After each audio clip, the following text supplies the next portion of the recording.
leer om te wag. Psalm 33 vers 22 sê, mag u troue liefde oor ons wees, Here, terwyl ons op u wag.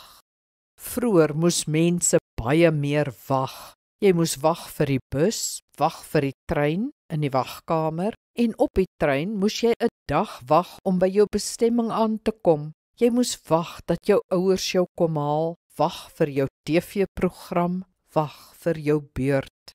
Mense kon egter wag, hulle was gewoond daaraan, hulle was rustig, hulle het met die ander mense gesels, die koerant gelees of sommer net gewag.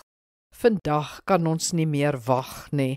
Wag frustreer ons of maak ons kwaad of moedeloos. Dis omdat ons onrustige harte het, onderdruk, gespanne. Dit sal jou siel goed doen as jy vir 'n uur lank niks doen nie.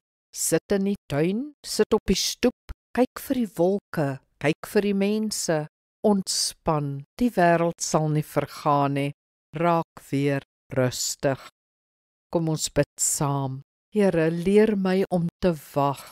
Om te wag maak my onrustig en gespanne, gefrustreerd. Ek het rustigheid nodig in my hart, Here, u vrede. Ek kan u vertrou vir die dag. Dis u dag en u is in beheer. Ek sal wag totdat gebeur wat moet gebeur. Amen. Die Here seën jou.